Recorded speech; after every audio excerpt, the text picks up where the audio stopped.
अगर आप एक समाज विशेष को पूरी तरीके से इस प्रकार से अपमानित करते हो तो ये भारत जोड़ो नहीं, भारत तोड़ो है। इनके एजेंडे में जो टुकड़े टुकड़े भारत की कल्पना है, समाजों को बांटना, समाजों को तोड़ना, उनको अपमानित करना, छोटे समाजों को अपमानित करना, ओबीसी समाज को अपमानित करना, भारत के लोकतंत्र को अपमानित करना, भारत के लोकतंत्र पर प्रश्न चिन्ह उठाना, विदेश की धरती पर जाकर भारत के लोकतंत्र के बारे में मिथ्या और अनर्गल प्रचार करना, झूठ बोलना, असत्य बोलना और उसके बाद भी अहंकार में रहना। अहंकार में रहना ये राहुल गांधी जी की फितरत है। और भारत जो एक मजबूत देश के रूप में है उसके ऊपर ही प्रश्न चिन्ह खड़े करना। और इसलिए हमारा ये मानना है कि ये जो निर्णय आया है कानूनी प्रक्रिया के तहत आया है। आश्चर्य होता है कांग्रेस न्यायिक निर्णय पे ही प्रश्न चिन्ह उठा रही है।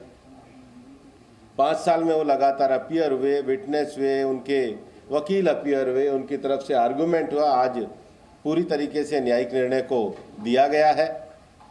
और हमारा ये मानना है कि कांग्रेस पार्टी और राहुल गांधी पूरे देश के ओबीसी समाज का सरनेम लेकर के जो उन्होंने अपशब्द कहे हैं उसके दोषी हैं। राहुल गांधी व्यक्तिगत रूप से, और न्यायिक निर्णय का सम्मान सबको करना चाहिए। सर, कांग्रेस पार्टी हो चाहे राहुल गांधी हो, माफी मांगना तो दूर, वो कहते हैं कि उन्होंने कुछ अपशब्द कहे नहीं है। दूसरा, फ्रीडम ऑफ स्पीच का हवाला देते हैं।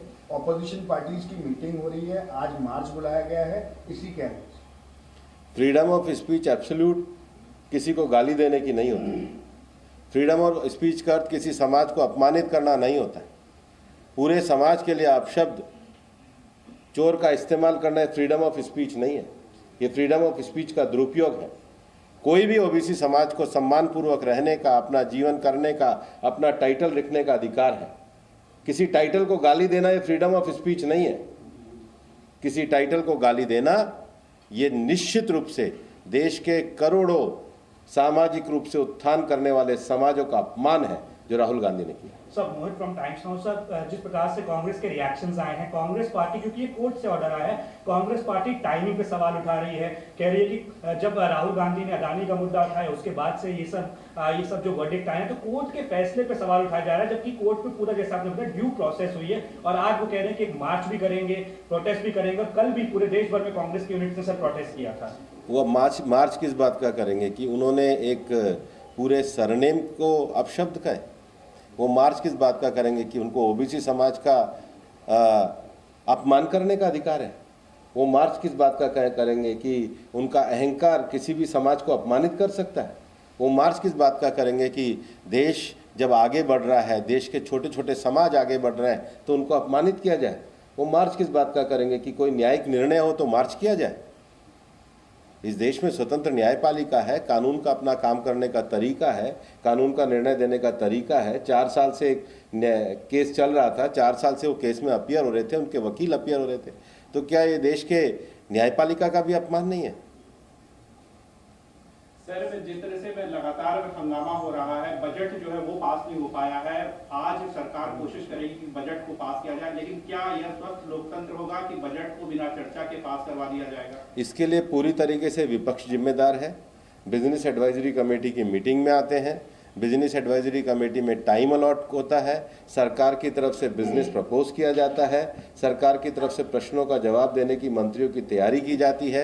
और मेरे को समझ में नहीं आता है कि बिजनेस एडवाइजरी कमेटी जो सदन को चलाने का तरीका है, उसका निर्णय देने के बाद क्यों ये लगातार हंगामा कर रहे हैं, क्यों ये संसद को चलने नहीं दे रहे हैं? इसके लिए तो विपक्ष और मुख्य रूप से कांग्रेस पार्टी जिम्मेदार है। जब एक बार सदन में तय हुआ कि वेल के अंदर आकर के नारेबाजी कराना, प्ले कार्ड कराना, ये अपने आप में सदन का अपमान है। जो लोग सदन का अपमान कर रहे हैं, जो लोग सदन को चलने नहीं दे रहे, वही सदन पर विदेशों में जाके प्रश्न चिन्ह उठा रहे हैं। ये तो इनकी कथनी और करनी में अंतर है। Sir, ex member of parliament Renuka Chaudhary भी कह रही है कि मुझे शूर्पणखा कहा गया था प्रधानमंत्री द्वारा, और मैं भी एक डेफेमेशन केस उन पर फाइल करना चाहूंगी, ये उनकी टिप्पणी है। मुझे उसकी जानकारी नहीं। सर, इसके अलावा जो है कल राहुल गांधी के ऊपर जो फैसला है उसके बाद कई ऐसे दल, अरविंद केजरीवाल के जो नेता हैं वो भी उनके समर्थन में खड़े हुए जो अभी तक जो थोड़ी सी दूरी बनाए हुए थे। हमको देश में राजनीतिक समझ इस बात की करनी चाहिए कि किसी भी नेता को किसी भी ओबीसी समाज का अपमान करने का अधिकार नहीं है। हमको देश में राजनीतिक समझ विकसित करनी चाहिए कि सभी को अपनी भाषा पर नियंत्रण रखना चाहिए। हमको देश में एक स्वस्थ राजनीतिक विचार और एक स्वस्थ राजनीतिक बहस के सारे अवसरों का उपयोग करना चाहिए। जो लोग सदन को चलने नहीं दे रहे, जो लोग सदन का लंदन में जाकर प्रश्न चिन्ह उठा रहे हैं, जो लोग सदन की निष्पक्षता के और भारत के लोकतंत्र पर प्रश्न चिन्ह उठा रहे हैं, जो लोग लगातार इस प्रकार के अपशब्दों का इस्तेमाल कर रहे हैं, उनके सारे नैतिक अधिकार लोकतंत्र में जो हैं वो अपने सारे नैतिक अधिकारों से भी गिर रहे हैं। आज सर एक आईपीसी के रूल के तहत अगर 2 साल तक की अगर किसी को सजा होती है उसके बाद वो उसकी सदस्यता चली जाती है, क्या आपको लगता है कि राहुल गांधी की सदस्यता जानी चाहिए?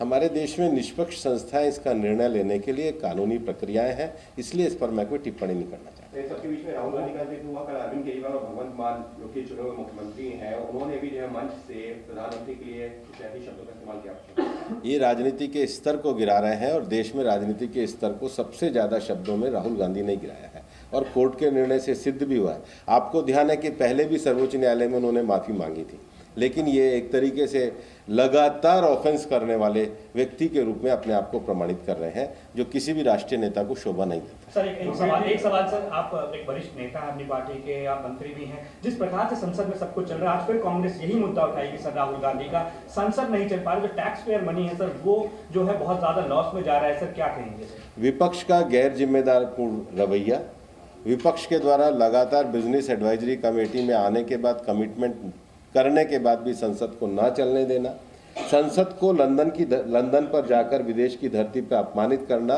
और यहाँ संसद को ना चलने देना, ये कांग्रेस का जो एक देश का लोकतंत्र विरोधी रवैया है वो दर्शाता है।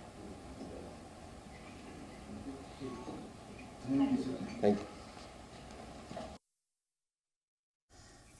तो आप सुन रहे थे भूपेंद्र यादव को, उन्होंने ये बताया किस तरह से संसद की जो कार्यवाही है अगर वो सुचारू रूप से नहीं चल पा रही तो वो सिर्फ इसलिए क्योंकि विपक्ष जो हंगामा कर रहा है, कोर्ट पर सवाल उठा रही है कांग्रेस। ये भी भूपेंद्र यादव ने कहा राहुल गांधी ने ओबीसी का अपमान किया, इस बात का जिक्र भी उन्होंने किया। यानी राहुल गांधी को लेकर लगातार बीजेपी के नेता आप सवाल खड़े कर रहे हैं। आपको एक बार फिर से सुनाते हैं क्या बड़ी बातें उन्होंने कही अपनी प्रेस कॉन्फ्रेंस में। क्या कांग्रेस पार्टी का अहंकार और राहुल गांधी का अहंकार देश के कानून से बड़ा है? क्या किसी समाज के सरनेम को, जो सरनेम लगा करके ओबीसी समाज अपने सामाजिक पहचान को रखते हो, उसको अपशब्द कहना, उसको अपमानित करना, क्या ये किसी राष्ट्रीय नेता का कार्य है? और कोर्ट द्वारा भी जब उनको बार बार समझाने और अपनी गलती को माफ़ी मांगने का अवसर दिया गया तो भी अपने अहंकार में उसको स्वीकार नहीं किया गया। और राहुल गांधी का ये लगातार अपशब्द कहना, झूठ कहना, असत्य कहना, यह उनकी एक आदत में शुमार है। और केवल किसी जाति या समाज को अपमानित करना नहीं, बल्कि उन्होंने तो लंदन में जाकर पूरे भारत का संविधान, भारत की लोकतांत्रिक प्रक्रिया, उसको अपमानित करने का कार्य किया। Zee News.